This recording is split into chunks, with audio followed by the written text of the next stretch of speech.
Hello, Australia. Welcome to My Millennial Answers. I'm Glen James, and you are John Pidgeon. And we do these episodes. You know, we've got a lot of questions that come in, so we add them to the question bank. If you send in a question via the website, they'll just get added to the question bank.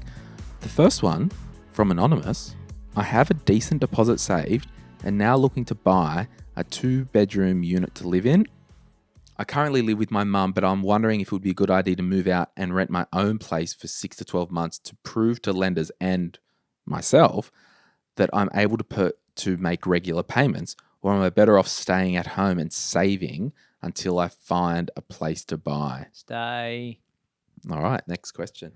So I think, Anonymous, what I'd probably be doing is staying with your mum if it's a okay living environment, all that, and just running a budget and talk to them like you've got a decent deposit. So, you know, even if you speak to a mortgage broker and actually say, look, how much can I borrow and what will the cost be? Even over the next couple of months, run your budget based as if you were paying a mortgage.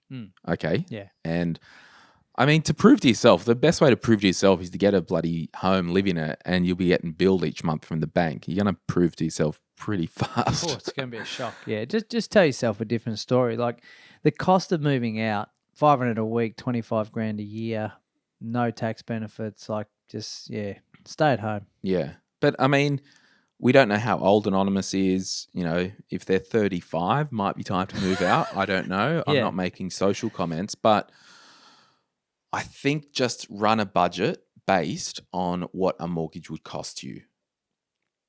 Yeah, from what I'm hearing is I've got the option to stay at home or move out. I'm happy to stay at home, so let's stay at home. But then that's the question. Does Anonymous buy an investment property while they're still living at home?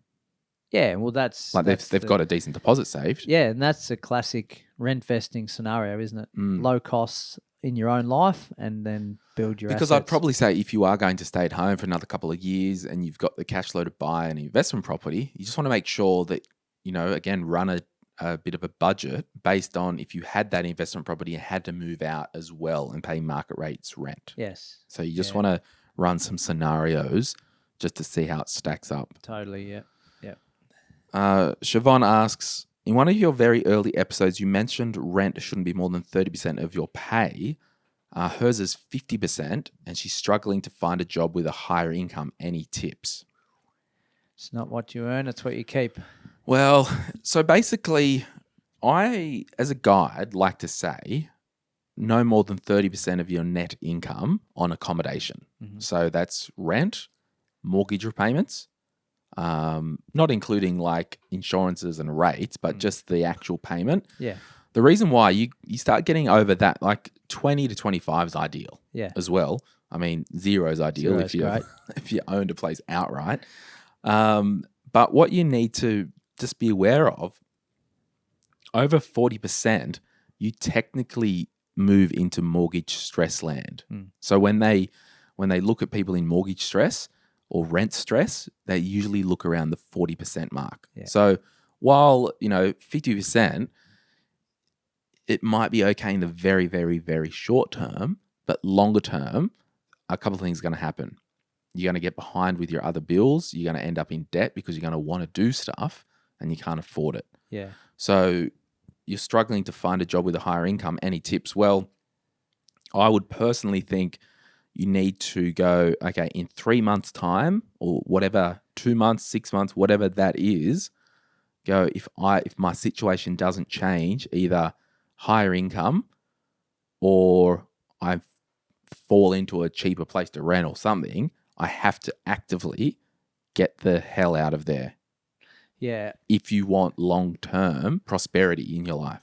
Yeah. And I'm not saying this is happening with said person, but generally speaking, when someone says, I want a higher income, it's maybe not the higher income they need. It's the discretionary spending that's the issue.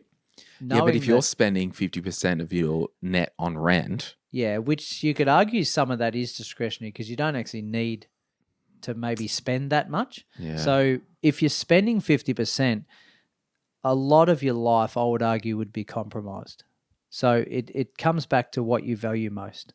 If you value paying that and happy with where your life is, then great. But if you're not, I don't know if searching for a higher income is a solution, because we might always be chasing our tail. We adjust to the new norm. Yeah, I kind of see it. And again, this is just fun to hypothesize. Siobhan, she might be renting a one better unit in a capital city. And I'd hope it's in the capital city. Bondi, like. Yeah, or whatever. Yeah. And she's got that. Things were going all right. And then she's heard the podcast and she's like, oh, wow, I'm spending way more than, the guide that Glenn gives. Yeah. One, mine's just a guide and you can do what you want. But just in coaching people and helping people and assisting people through their money stuff, we've found that the less that you spend on rent or mortgage repayments, the more chance that you've got for, one, a better quality of life elsewhere in your life, and two, the more chance that you can start to build wealth for your future.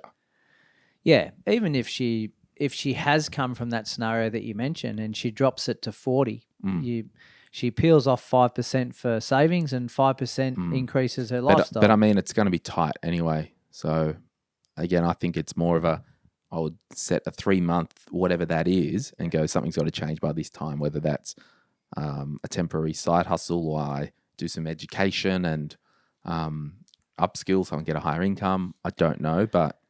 Yeah, I just worry when someone says I need a higher income. Yeah, it's just funny. It's like, I don't see it. Because if this person's on 40 grand a year, which is, minimum wage, perhaps 45 grand a year, living in a capital city, well, yeah, you need a higher income if you want that quality of life. Yes.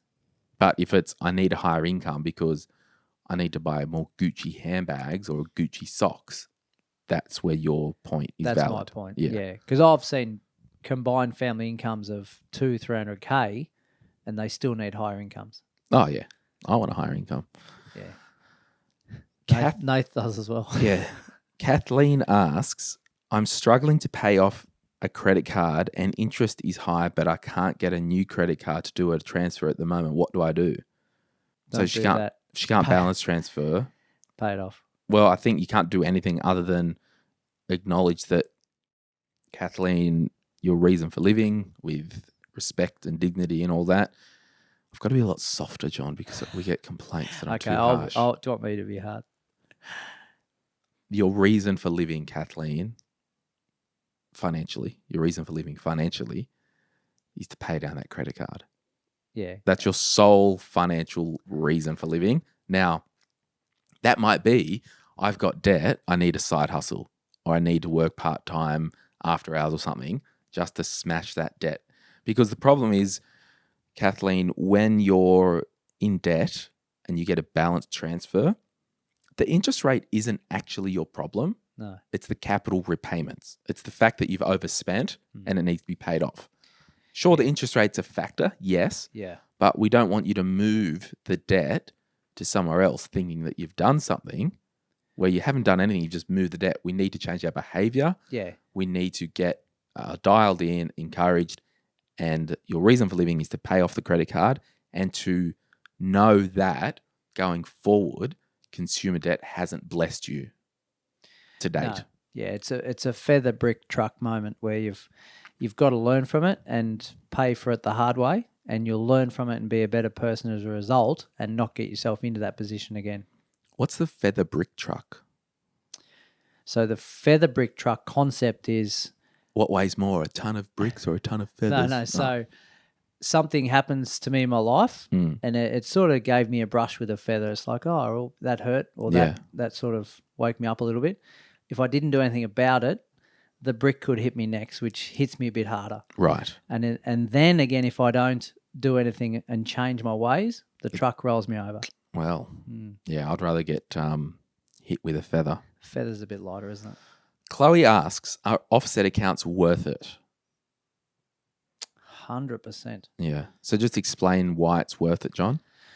So interest is calculated daily. So if you've got $1 sitting in your offset account against your debt, the interest is calculated $1 less than what your actual loan amount is, right? So let's ramp it up a little bit. I've got 200,000 as a loan and I've got 10,000 sitting in my offset account. My interest is calculated daily on 190,000, not 200,000. So I'm saving the interest of $10,000 in that example. And it's the ultimate flexibility, isn't it? Yeah, so I don't need to pay down the loan, but paying down the loan by 10,000 would be effectively doing the same thing from an interest point of view. The beauty of the offset is I can take that money and go and buy more assets with it, right? Not go and buy more holidays, but go and do something with it that's going to further my wealth. And I don't have to put my hand up to the bank and say, bank, can I have that $10,000 back? So, it's the ultimate flexibility tool. I think it's magnificent. Yeah. And there's a lot of banks, and it used to be only CBA. There's a lot of banks now that have multiple offsets without any charge, which is awesome. Yeah, and I think it's kind of replacing the old product of a redraw. Redraw, yeah. And I guess the advantage is an offset. You're not committing the money to the loan and then moving it out of the home and buying an investment property and being seen as tax evasion or doing something cute like that. Yeah. Like shuffling the debt to claim a tax deduction. Yeah. Where if it was in an offset account, the money's never been paid down on the mortgage. No. It's just sat in a separate account. Oh, by the way, that's linked and we won't charge you interest on the loan.